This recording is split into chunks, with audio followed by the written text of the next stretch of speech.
NVIDIA is, if its valuation is correct, this AI project has to work. What is Tesla worth?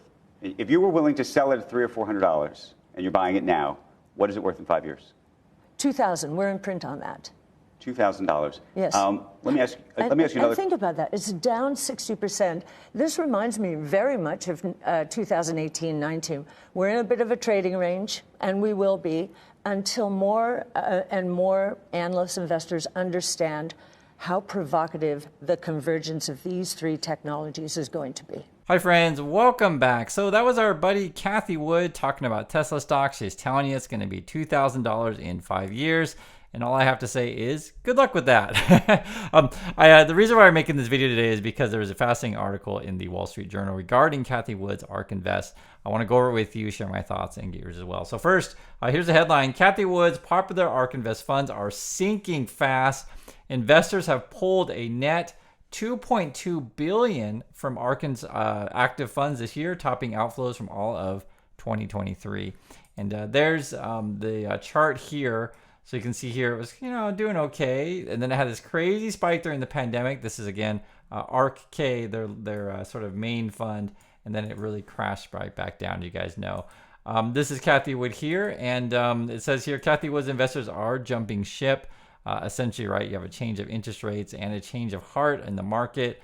People aren't so interested in throwing all this money in this disruptive technology. That was sort of the thing that she was saying. And it was interesting because this is coming from the Wall Street Journal. They put together a really well done chart here showing sort of like what we're talking about. So these were the inflows, essentially money coming in, and then this is in the billions. In 2020, ARK Invest took in $20 billion of inflows. I mean, it's really a lot.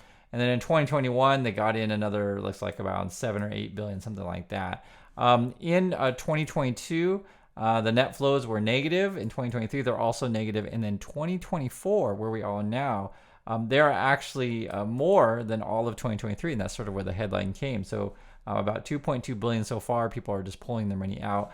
And it's kind of, how can I say, it's too bad for a lot of people when essentially they're, and I don't know every single person in this thing, but if this was your first time investing and essentially buying at the top and you're like, I need that money now, I can't let my money melt away. You're essentially buying high, selling low, essentially what you're doing. And it's unfortunate what's happening to a lot of people. But the reason why I'm going over this because I know a lot of people probably don't really understand the situation, what's going on. How did I lose money? These are supposed to be safe, etc. And I've actually made videos on this topic before, and that's usually what people say. They always say, well, isn't this a professional fund manager? Aren't they supposed to manage my fund and we make money, etc.? Yes, they're supposed to. But unfortunately, she took a lot of risks, which I'll show you guys in a moment here.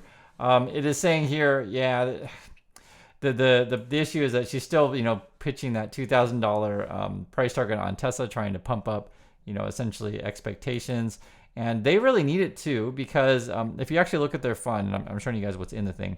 This is taking from their website. I just went over their website, and this is our top holdings in ARK-K. It's Coinbase, Tesla, Roku, Square / Block. Also, you have Path, UEI, Path, CRISPR Therapeutics, Roblox, Zoom, Robinhood, and Unity. So these are their top holdings.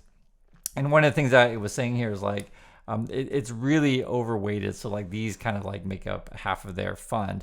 A lot of other funds don't do that necessarily, just rely so heavily on just a few stocks. But that's what she likes to do. And this is something I wanted to demonstrate for you guys. And I showed you guys in another video recently about how many retail investors got hurt because they're investing in companies that were losing money.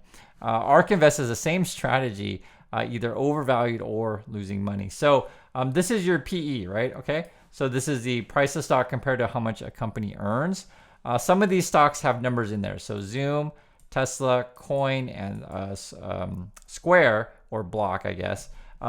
They are profitable. I can see right there. They have PE ratios, meaning that there's a price and there's earnings.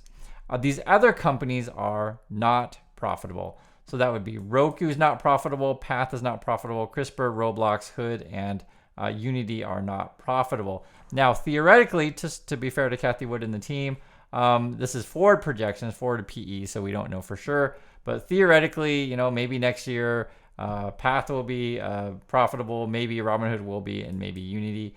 But then Roblox, CRISPR, and Roku are projected to be not. And this is something that I'm just sharing with you guys, is that when you put a fund together and you put it with too many companies that are unprofitable, that's sort of why you get this, crazy moves like this to the downside. There's only so much sort of, hopes and dreams that you can rely on. Eventually, people do want to see a return on their money.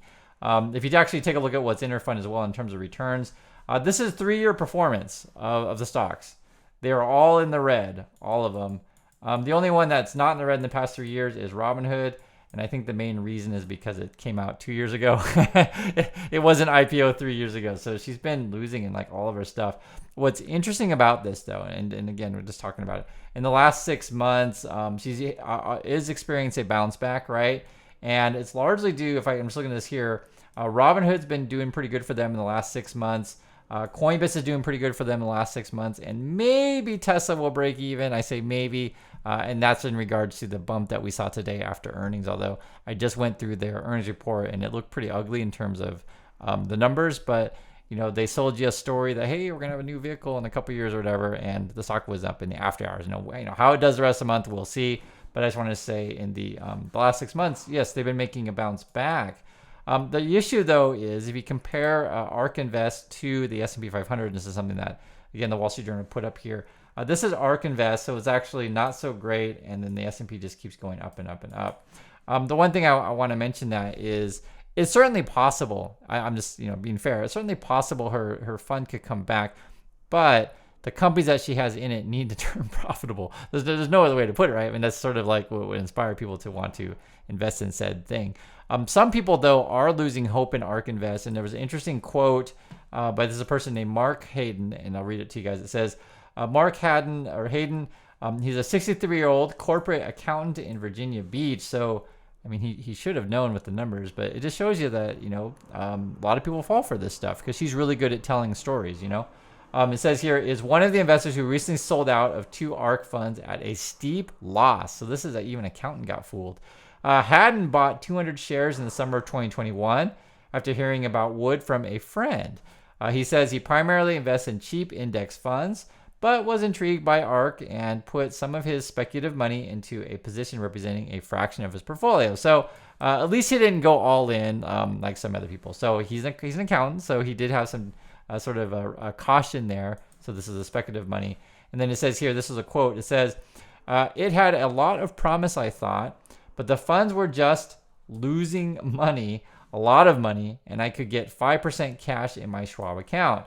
I wish it would well, but for me, those funds don't fit as part of an investment portfolio. And essentially, this is what happens to a lot of people is like, hey, I'm investing to make money. Like, what's going on? You're losing me money. And suddenly, just going back to index funds, as the guy said, low, fee index funds, or just putting in a savings account when you get like 5%, it looks like to be a lot more attractive. Now, what's interesting about Wood, I was thinking about this and wondering, is she going to retire? Because she's 68 years old, and that was mentioned in the article. And I knew she was, getting up there, but she's almost 70. And Elon Musk is 52, and it'll be actually really funny if they both, he leaves Tesla and she leaves ARK Invest at the same time. So I'm pointing this out because I wouldn't be shocked if it happened, if like the announcement comes at the same time. Now, to be fair to Cathie Wood, though, she's in pretty good shape, and if as long as people give her money, she'll stick around. I mean, why not? I mean, I was looking at this, and I just want to point this out to you. It says Cathie Wood's flagship fund pockets $300 million in fees since its 2014 launch, but her investors haven't been so lucky. They have a pretty high management fee. It is a 0.75%, so it's $75 per every $10,000 managed. So the basic gist of it is, and just want to point this out to you guys if you don't understand these things, is how could someone like this, keep going on TV and pumping up Tesla or pumping up whatever, because you make a lot of money doing it. And it's the same on YouTube. As long as you keep people entertained and as long as you sound confident, people will go along with it. And regardless of what her fund does, they're going to make money on management fees. And there's one more thing I want to bring to your attention, which I think is really important, the sentence here. This year, it has brought in an average of $230,000 in fees a day as RK's value recovers slightly, rising by a quarter. And guys, I'm sure you get it, right?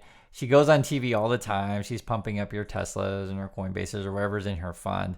And essentially, this is how it's played. She's not that concerned about necessarily making great investments on your behalf.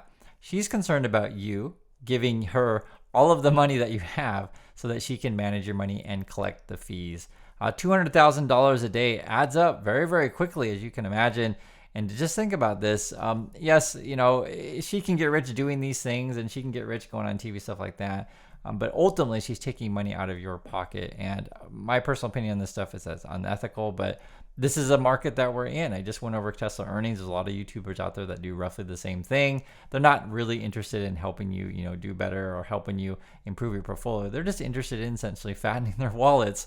And, I laugh at these kind of things, but this is just part of the financial industry. A lot of these people are entertainers, and they're just selling you the dream while they make money on management fees. So please be careful out there, and I'll catch you in the next video.